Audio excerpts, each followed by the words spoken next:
వస్తలేవు. బియ్యం ఇస్తున్నారు కానీ మంచిగా వస్తలేవు. అన్ని నూకలన్నా పురుగులు మంచిగా లేవు. 6,000 పింఛన్ అన్నారు, 4,000 ఇస్తున్నారు. మా ఆయన హ్యాండిక్యాప్, ఏం పని కోడు. నేను పూలు అమ్ముకునే బతకాలి అంతే. ఏం లేదు. ఆయన గెలుచుడుగా 2 ఏళ్ళు అయింది. ఇప్పటికి 4,000 పింఛన్ వస్తుంది. ఎప్పటి నుంచి వస్తుందో అప్పటి నుంచి అవే పింఛన్ వస్తుంది. ఇబ్బంది ఉంది. గ్యాస్ 500 ఏం లేదు. మేము బ్లాక్ లో కొనుక్కుంటున్నాం. 1,000 రూపాయలు అవుతుంది గ్యాస్. సొంతంగా లేదు మాకు గ్యాస్.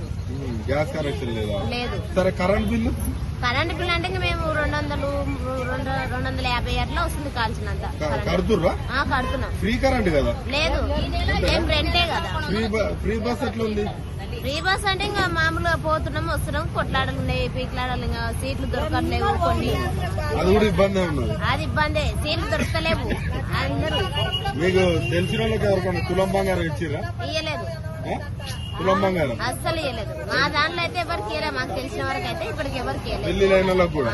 మరి ఎట్లా మన నెల నుంచి ఏం చేయాలి? మేము ఏం చేస్తున్నాడు మళ్ళీ ఆయనకి ఇండ్లు ఇస్తా అన్నారు. ఇంట్లో పెట్టుకున్నాం. మేము పెట్టుకొని 2 సంవత్సరాలు అయింది.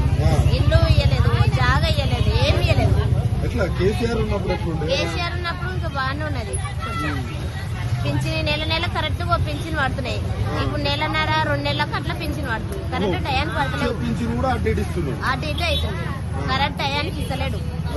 ఇబ్బంది ఏదో పూలు అమ్ముకొని బతుకుతున్నాం. మాకు ఇబ్బంది అయ్యి మహిళలు కోటీశ్వరాలు చేస్తాండ్రు కానీ ఏం చేస్తున్నదో పూలు అమ్ముకొని బతుకుతున్నాం. 4 గంటలకు పోవాలి, 6 గంటలకు వచ్చి పూలు అమ్ముకోవాలి, వండుకోవాలి, తినాలి. ఓకే.